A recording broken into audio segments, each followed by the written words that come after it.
तो यहाँ पे क्या बोल रहा है, fire occurred in the premises of Malcolm martial and company on 15/5/1999। मई में आग लगा, 15 मई को। Destruction of a large part of the stock, बहुत सारा स्टॉक जल गया। फर्म फायर इंश्योरेंस लेके रखा था 5,47,200 रुपीज का, मतलब पॉलिसी वैल्यू बता दिया ताकि loss of stock by fire को वो लोग क्लेम कर सके। रिकॉर्ड क्या क्या बता रहा है, पिछले ईयर का डेटा बता रहा है पिछले ईयर का परचेज 1999 में आग लगाया देखो, तो 98 का डेटा गिवन हमने पिछले ईयर, उससे क्या निकलेगा सर, उससे आपका जीपी परसेंटेज निकलने के काम आएगा। तो आपको बता रहा है पिछले ईयर का परचेज, पिछले ईयर का सेल, आग लगने वाले ईयर का परचेज 1 जनवरी 1999 से 15 मई 1999, वैसे आग लगने वाले पीरियड का सेल, पिछले साल का ओपनिंग स्टॉक, पिछले साल का क्लोजिंग स्टॉक, पिछले साल का वेजेस, आग लगने वाले पीरियड का वेजेस, और स्टॉक सेल्वेज, कितने का माल तुम बचा लिया आग लगने से। एकदम कॉमन डेटा, अब तक अगर बनाते तो एकदम नॉर्मल आइटम बनता। अब आया कहानी में ट्विस्ट, जो आज का नया बात है। बोला 1998 some goods were destroyed by fire। 98 में भी कुछ आग लगा था। कॉस्ट उस गुड्स का 1,60,000 था, ठीक है। 98 में भी आग लगा था, जिस गुड्स का कॉस्ट था 1,60,000। अब आता है असली बात, जो बात बोलना है हमको, ये है वो पैराग्राफ।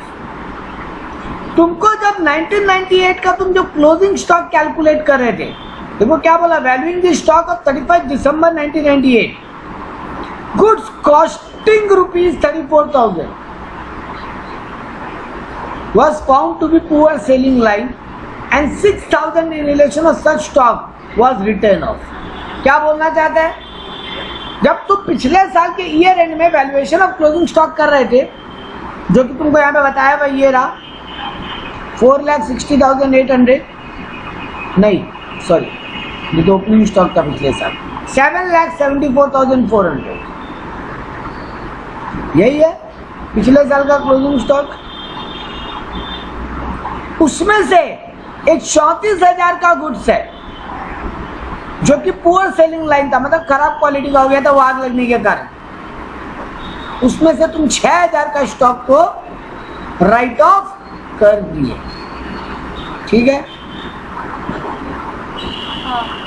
अब बोल रहा है, अ पोर्शन ऑफ दीज गुड्स, जिसका कॉस्ट 5,000 है, उसको इस करंट ईयर में, जिस साल आग लगा है उस साल 1,000 का लॉस में बेची। यही दो मेन काम का बात है कि पिछले साल के क्लोजिंग स्टॉक में, हम दो काम का बात बोलने जा रहे हैं, पूरा पार्ट में दो ही काम का बात है। पिछले साल का जो क्लोजिंग स्टॉक था उसमें कुछ खराब क्वालिटी का माल था जो राइट ऑफ हुआ, कितना का वैल्यू राइट ऑफ हुआ और कितना कॉस्ट था उसका। और दूसरा काम का बात, उसमें से इस साल, यानी जिस साल आग लगा, करंट ईयर, वहां कितना बेच दी, तो जो खराब वाला माल में से कितना बिका और पिछले साल के क्लोजिंग स्टॉक में कितना माल खराब था, ये दो काम का बात।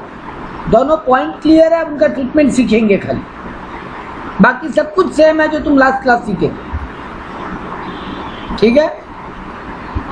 तो यहाँ पे देखो वही जानकारी दी है कि पिछले साल का ईयर एंड में जो क्लोजिंग स्टॉक था उसमें 34,000 का कॉस्टिंग है, कॉस्टिंग उसमें से 6,000 का उसको हम राइट ऑफ कर दिए। अब उसी में से जिसका ओरिजिनल कॉस्ट 5,000 है उसको इस साल 1,000 के लॉस में बेच दिया,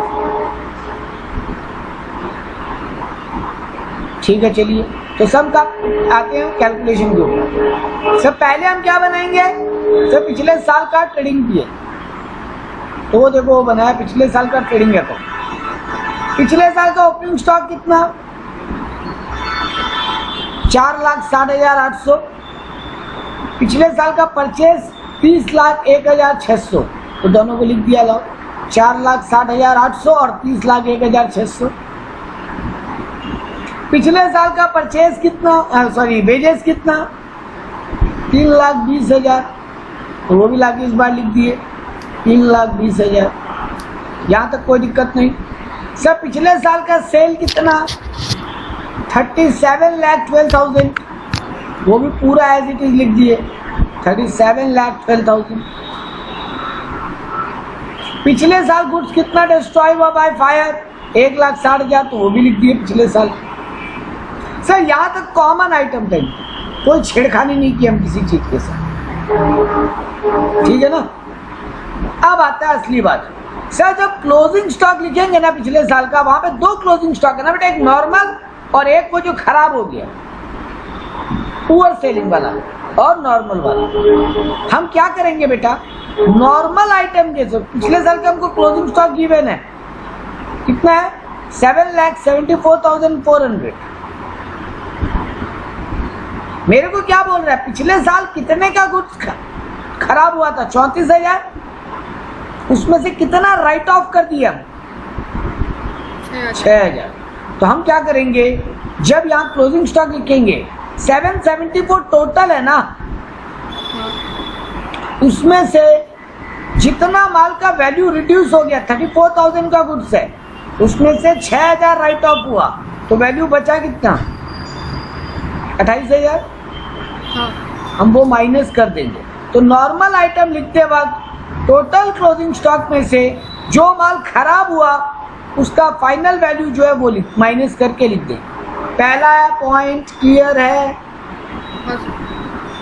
और जब एबनॉर्मल आइटम को लिखेंगे अलग से, उसको कॉस्ट पे लिखेंगे पूरा, मतलब 28,000 नहीं लिखेंगे, पूरा 34 अलग से लिखेंगे। तो नॉर्मल गुड्स में से हम टोटल क्लोजिंग स्टॉक जो है मेरा, नॉर्मल गुड्स का क्लोजिंग स्टॉक लिखते वक्त उसमें से राइट ऑफ होने के बाद जो वैल्यू बच रहा है वो लिखेंगे माइनस करके।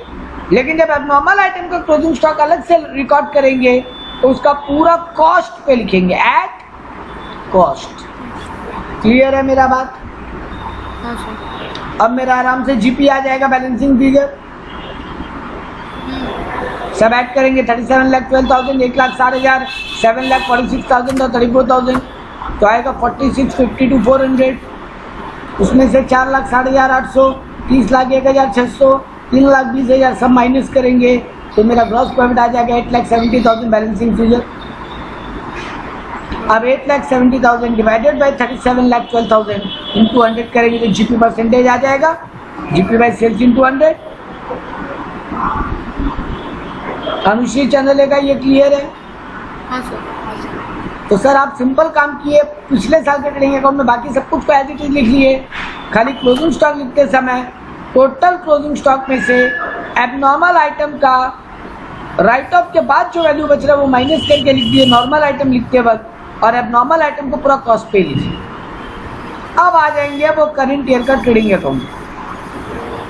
ओपनिंग स्टॉक देखो, करंट ईयर का जब ट्रेडिंग अकाउंट बनाएंगे ना बेटा, हम 3 कॉलम करके बनाएंगे, particular, normal, abnormal, total, particular, normal, abnormal, total, ठीक है, अलग अलग करके नॉर्मल को अलग, एबनॉर्मल को अलग करके लिखेंगे। बात क्लियर? अब क्या करेंगे, सर मेरे को पता है मेरा नॉर्मल का स्टॉक क्लोजिंग स्टॉक कितना था पिछले साल, ये रहा सर 7,46,400 माइनस होने के बाद जो आ रहा है, और एबनॉर्मल का मेरा क्लोजिंग स्टॉक कितना है 34,000, उन दोनों को अलग अलग करके लिख लिए। ये देखो 7,46,400 और 34,000, ठीक है, और टोटल में तो दोनों को जोड़ के लिख लेना है सर, उसमें कोई बात ही नहीं। अब करंट ईयर का परचेज लिखो, करंट ईयर का परचेज कितना दिया है मेरे को, आग लगने वाले पीरियड का परचेज ये रहा, परचेज फ्रॉम 1 जनवरी 1999 टू 15 मई 1999, 5,82,400, वही है लिख देंगे 5,82,400। इसमें तो कुछ एबनॉर्मलिटी है ही नहीं, करंट ईयर का परचेज तो सब नॉर्मल है, उसको एज इट इज लिख लिए। पंगा आएगा अब सेल में, तो सर 2 ही जगह पंगा है, पिछले साल का क्लोजिंग स्टॉक में और करंट ईयर के सेल में। क्या पंगा है सर? सर पंगा ये है, तुमको बोल रहा है करंट ईयर में 5,000 जिस गुड्स का ओरिजिनल कॉस्ट है उसको तुम 1000 के लॉस में बेचे। अरे सर लॉस में तो बिकना ही था, वो खराब माल है। खराब माल प्रॉफिट में बिकता तो फिर खराब क्या होता? तो खराब माल 5000 का था जिसका कॉस्ट, उसको कितना में बेचे? 1000 के लॉस में बेचे, मतलब कितना में बेचे हो? 4000 में। तो एबनॉर्मल आइटम का सेल में लिखोगे 4000 और लॉस में लिखोगे 1000। क्लियर है अब तक का स्टेप? सर करंट ईयर का जब ट्रेडिंग पीएल बनाएंगे तो वहां क्या करेंगे? सर एबनॉर्मल आइटम का जितना सेल वैल्यू है वो लिखेंगे और एबनॉर्मल का लॉस, क्योंकि जीपी क्रेडिट में आता है तो लॉस तो जीपी डेबिट में आता है तो लॉस तो क्रेडिट में आना ही था, तो उसको अलग करके लिख दिया। मेरा करंट ईयर का टोटल सेल कितना है बेटा? आग लगने वाले पीरियड का मेरा टोटल सेल है 7,68,000। 7,68,000, उसमें से 4000 अगर खराब वाला सेल है तो अच्छा वाला सेल कितना है? 7,64,000। ठीक है, यहां तक क्लियर है कहानी? सारा अब तक दो ही काम किए हो। पिछले साल का क्लोजिंग स्टॉक में भी नॉर्मल एबनॉर्मल जब अलग किए तो टोटल क्लोजिंग स्टॉक में से एबनॉर्मल का रिटर्न डाउन वैल्यू माइनस किए, राइट ऑफ होने के बाद जो वैल्यू बेचा था वो माइनस किए। लेकिन एबनॉर्मल में जब एबनॉर्मल का अलग से क्लोजिंग स्टॉक लिखे तो उसका फुल वैल्यू लिखे। वही फुल वैल्यू और नॉर्मल वैल्यू आप ये इस साल का ओपनिंग में ले आए। अब जब इस साल का सेल लिखने गए आप एबनॉर्मल सेल को अलग लिखिए, नॉर्मल सेल को अलग, क्योंकि मेरे को टोटल सेल पता है। तो एबनॉर्मल सेल मेरा 5000 का आइटम 1000 के लॉस में बिका, मतलब 4000 में बिका, तो उसका सेल वैल्यू और लॉस वैल्यू लिख लिए। अब टोटल सेल में से एबनॉर्मल सेल माइनस कर दिए तो मेरा नॉर्मल सेल वैल्यू आ गया। फाइन, बस अब क्या है? अब हमको एक बात पता है सर, वो जो जीपी परसेंटेज आप निकाले थे ना वो सिर्फ नॉर्मल सेल पे होता है बेटा। एबनॉर्मल सेल में तो ग्रॉस प्रॉफिट होता ही नहीं है। हाँ, इसीलिए सेपरेट किए ना सर, क्योंकि अगर आप टोटल सेल 7,68,000 पकड़ते और उस पर जीपी परसेंटेज मार देते तो फिर आप मान लेते कि खराब आइटम में भी प्रॉफिट हो गया, है ना? क्यों कर रहे हैं मन में? आपको क्वेश्चन आना चाहिए था सर ये कर क्यों रहे हैं, ये इतना ड्रामा क्या हो रहा है?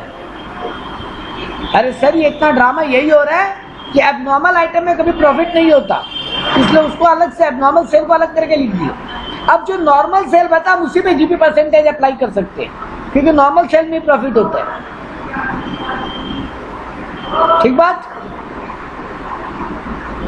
है ना? कॉमन सेंस का बात। खराब माल में प्रॉफिट नहीं होता, अच्छे नॉर्मल माल में प्रॉफिट होता है। तो जीपी परसेंटेज आपको नॉर्मल सेल पे अप्लाई करना है, टोटल सेल पे नहीं, इसलिए आप सेपरेट करके लिखिए। हो गया 7,64,000 का, ये 764 आपका नॉर्मल सेल है। जीपी परसेंटेज कितना निकाले थे आप? 23.4375%। कर लो अप्लाई। ये देखो 764 में 23.4375%।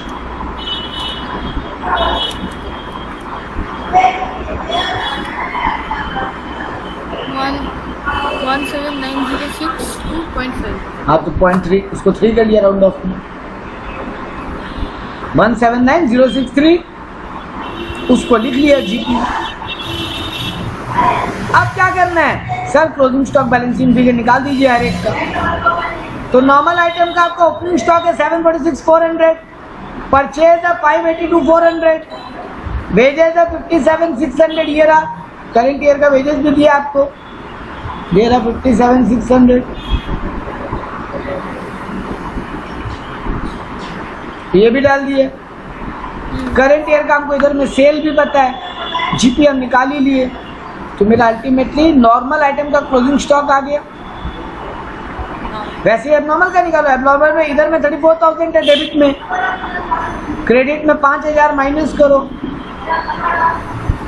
तो बचा 29,000 का स्टॉक। दोनों को जोड़ लो, आ गया टोटल स्टॉक 8,30,463। तो आपको नॉर्मल एबनॉर्मल का अलग अलग स्टॉक निकाल लिया। अब आपको जो पता वही करोगे, स्टेटमेंट ऑफ क्लेम। तो total sale, total closing stock है 8,30,463 का। सर क्लेम तो दोनों का मिलेगा, नॉर्मल एबनॉर्मल दोनों का, बट अगर आप डायरेक्ट निकाल लेते होते ना एक ही कॉलम में, तो आपका ग्रॉस प्रॉफिट बढ़ जाता, तो आपका क्लोजिंग स्टॉक कम हो जाता, आपका क्लेम कम हो जाता, इसीलिए अलग अलग करके क्लेम। 8,30,463 मेरा क्लोजिंग स्टॉक आ गया। हम स्टॉक सेल्वेज कितना किए, 89,600 का, तो वो माइनस कर लिए, तो अल्टीमेटली मेरा गोडाउन में जो माल जला वो है 7,40,863 का। बेटा जी मेरा क्लोजिंग स्टॉक कितना आ रहा है, 8,30,463, 8,30,463, और मेरा पॉलिसी कितने का है, 5,47,000। पॉलिसी कम है क्लोजिंग स्टॉक से, हाँ एवरेज क्लॉज लगेगा, तो लगा लो लॉस ऑफ स्टॉक यानी 7,40,863 इंटू पॉलिसी वैल्यू यानी 5,47,200 divided by value of stock यानी 8,30,463, तो तुमको क्लेम मिलेगा 4,88,162। क्लियर है? तो यानी कुल मिला के आप 3 काम किए। आप जब पिछले साल का ट्रेडिंग अकाउंट बनाया वहाँ नॉर्मल एबनॉर्मल को अलग कर लिए, टोटल क्लोजिंग स्टॉक में से नॉर्मल आइटम निकालते वक्त जो आपका रिड्यूस्ड वैल्यू है राइट ऑफ के बाद वो माइनस कर लिए, और एबनॉर्मल आइटम को कॉस्ट पे लिख लिए। जब आप करंट ईयर का ट्रेडिंग अकाउंट बनाए, आप इन सबको अलग अलग करके पहले ही लिख लिए नॉर्मल एबनॉर्मल करके, करंट ईयर का परचेज, करंट ईयर का वेजेस सब लिख लिए।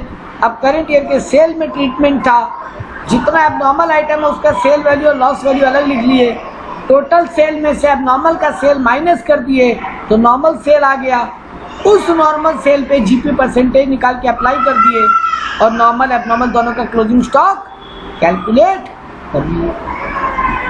अब बाकी तो आप जानते हैं। तो एग्जाम में सर जी आने का स्कोप बहुत है। एक और सम करते हैं सर ताकि पिक्चर एकदम क्लियर हो जाए। देखो क्या बोल रहा हूँ, 20 July 2002 godown and the business premises of merchants were affected by fire. आपको डेटा क्या दिया है, आपको पिछले साल का ओपनिंग स्टॉक दिया है 1 अप्रैल 2001 का। आपको stock of goods 10% lower than 31 मार्च 2002 क्या दिया,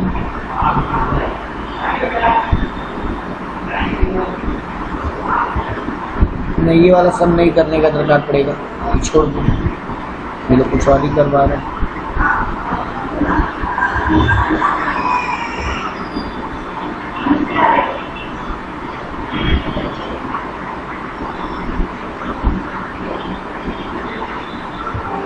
क्वेश्चन करते हैं। यहाँ बोल रहा है 20 जनवरी 2002 को तुम्हारे गोडाउन में आग लगा, तुम्हारे पास ओपनिंग स्टॉक दिया हुआ है पिछले साल का, तुमको एक बात बता रहा है इस साल का जो स्टॉक है ना ओपनिंग स्टॉक करंट ईयर का वो 10% बिलो कॉस्ट लिखा हुआ है। तुमको करंट ईयर का जिस साल आग लगा उस साल का ओपनिंग स्टॉक कितना बता रहा है 1,08,000, लेकिन वो बता रहा है 10% बिलो कॉस्ट रिकॉर्डेड है। क्या हुआ, 10% कम कॉस्ट पे लिखे हैं उसको। तुमको पिछले साल का परचेज बता रहे हैं, तुमको पिछले साल का सेल बता रहे हैं, तुमको तुम्हारे आग लगा हुआ पीरियड का परचेज बताए और तुम्हारे आग लगा हुआ पीरियड का सेल्स भी बताए। अब यहाँ क्या बोला, सेल अप टू 20 जुलाई 2002 बस इंक्लूडेड 40,000। तुम्हारा जो करंट ईयर में जो आग लगा है ना उस ईयर का सेल में एक 40,000 का फिगर है जो अब तक कस्टमर को डिस्पैच ही नहीं। तो ये माल कहाँ है बेटा जब गोडाउन में आग लगा था?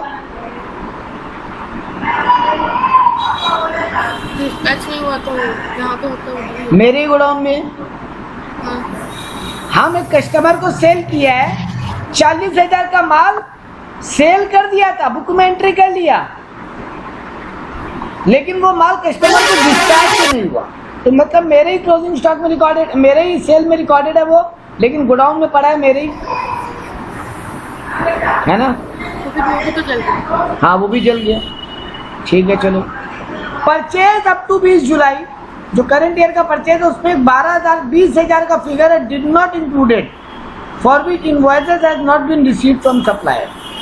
एक 20,000 का परचेज है, क्योंकि पार्टी से बिल नहीं मिला था इसलिए हम रिकॉर्ड नहीं किए, बट माल मेरे गोडाउन में आ गया। ये भी कहाँ पे है अभी? हम चंद्रलेखा को माल बेचा था, वो हम सेल में एंट्री कर लिया, बट गुड डिलीवरी नहीं हुआ अब तक। सिमिलरली अनुश्री से परचेज किया था, खरीद तो लिया, गोडाउन में माल भी आ गया, बट परचेज में अब तक एंट्री नहीं लिया। ये दोनों स्टॉक अल्टीमेटली है तो मेरे गोडाउन में, तो ये भी दोनों जल गया होगा। तो इस टाइप का कई बार नॉर्मल सम में तुमको आइटम दे देगा। इनका ट्रीटमेंट क्या होगा उस आप ही बोलो। सर ये सेल है, सेल जो अब तक मेरे गोडाउन में पड़ा है, आज जल गया, सामने वाला पार्टी माल लेगा क्या? सर वो जला हुआ माल लेगा, पागल थोड़ी नहीं लेगा। तो यानी सब कुछ सेल से माइनस करो। वैसे ये परचेज है जो अनुश्री हमको भेज दी थी, हम अपने गोडाउन में रख भी लिया था, उसके बाद जल गया। अब अनुश्री बोलेगी हम क्या करें, जल गया तो तुम बिल में एंट्री नहीं लियो, तुम्हारा प्रॉब्लम है, माल तो हम तुमको दे ही दिए थे। तो उसको मेरे परचेज में हमको ऐड करना पड़ेगा, क्योंकि वो परचेज में एंट्री नहीं हुआ तो ऐड करना पड़ेगा। और चंद्रलेखा को जो माल बेचे थे वो सेल में एंट्री हो गया है, पर अब उसको सेल तो मान नहीं सकते, तो उसको माइनस करना होगा। अनुश्री चंद्रलेखा, ये क्लियर हुआ? अनुश्री ठीक है। तो सर यहाँ पे क्या हुआ, आप देखो पुटिंग करते हैं। सर मेरा ओपनिंग स्टॉक पिछले साल का 1 लाख है, हम पिछले साल का पहले बनाते हैं, ये रहा 1 लाख। मेरे को पिछले साल का परचेज बताया हुआ है कितना, 4,20,000 और पिछले साल का सेल 6 लाख। तो हम परचेज में लिखा 4,20,000, सेल में लिखा 6 लाख। मेरे को बता रहा पिछले साल ना क्लोजिंग स्टॉक हम 1,08,000 लिखा, जो कि 10% बिलो कॉस्ट है। कोई चीज को बिलो कॉस्ट रिकॉर्ड करना चाहिए क्या? जानबूझ के 10% घटा के लिखा, सर गलत बात। तो उसको बढ़ाइए, ऐड कीजिए, फिगर कैसे निकलेगा बेटा? 1,08,000 है, 10% बिलो मतलब अभी ये कितना है 90, तो 100 कितना होगा? ऑलरेडी बिलो है ना, मतलब इसमें रिड्यूस्ड है। कोई भी चीज अपने आप में ओरिजिनली 100% होता है, तो अगर रिड्यूस्ड है मतलब अभी ये 90 है, तो 100 कितने होगा? 1,20,000। हाँ, हम पिछले साल का क्लोजिंग स्टॉक 1,20,000 लिखेंगे। अब मेरा जीपी आ जाएगा 2 लाख, 8 लाख प्लस 1,20 यानी 7,20, सॉरी 6 लाख प्लस 1,20 यानी 7,20, माइनस 4,20,000 माइनस 1 लाख, तो 2 लाख का मेरा जीपी बचा। अब जीपी परसेंटेज आ जाएगा 2 लाख बाई 6 लाख इंटू 100, जो कि आ रहा है 33.33%। ठीक है। हाँ। अब क्या है सर, करंट ईयर का बनाइए वो memorandum trading account. Sir opening stock तो 1,20 लिखेंगे, अब आप ठीक किया हुआ। हाँ। पिछले साल का क्लोजिंग इस साल का ओपनिंग होगा ना भाई। परचेज में आप देखिए, अब आप बोलिए करंट ईयर का आपका परचेज बता रहा है 1,40,000, लेकिन उसमें एक 20,000 का परचेज है जो हम रिकॉर्ड करना भूल गए, बट मेरे गोडाउन में आ गया था। ऐड तो करेंगे सर, देखिए सर ऐड किया 20,000 का, तो परचेज हो गया 1,60,000। वैसे ही सेल मेरे को बता रहा है 3,10,000, लेकिन सर एक सेल था 40,000 का, वो आप सेल तो कर दिए थे लेकिन माल गया नहीं था, और फिर गोडाउन में रह गया तो जल गया। अब सामने वाला तो लेगा नहीं, तो सेल से माइनस कीजिए, तो 40,000 माइनस किए तो 2,70,000 का सेल आ गया। क्लियर है? अब ये 270 का 33.33 जीपी होगा आपका, 90,000 आएगा।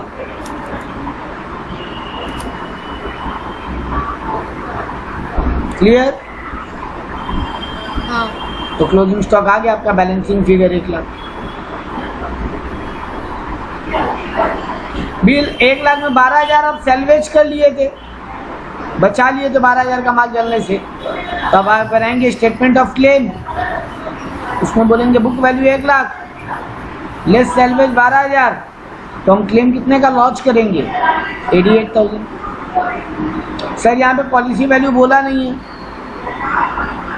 मान लो यहाँ पॉलिसी वैल्यू बोला होता 1.5 लाख, तो सर फिर पूरा हमको 88 क्लेम मिल जाता है, क्योंकि मेरा क्लोजिंग स्टॉक से ज़्यादा है पॉलिसी वैल्यू, तो पूरा क्लेम मिल जाता जो हम मांगते। लेकिन मान लो यहाँ बोलता पॉलिसी वैल्यू था तुम्हारा 90,000, तो फिर एवरेज क्लॉज लगता। तुम क्लेम करने गए हो 88,000, तुम्हारा पॉलिसी वैल्यू है 90,000 और तुम्हारा क्लोजिंग स्टॉक है 1 लाख। 90,000 बाई 1 लाख इंटू 88 करके जो फिगर आता तुम वो क्लेम करते। क्लियर है? हाँ।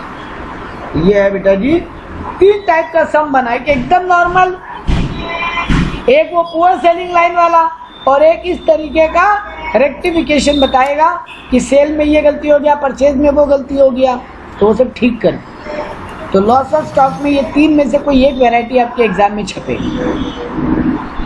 क्लियर है?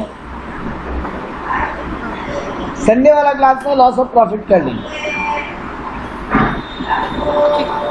ठीक है अनुश्री? हाँ सर। तब तक आपके पास जो पीडीएफ है, आप उस पीडीएफ से लॉस ऑफ स्टॉक का सम इजीली बना सकते हो।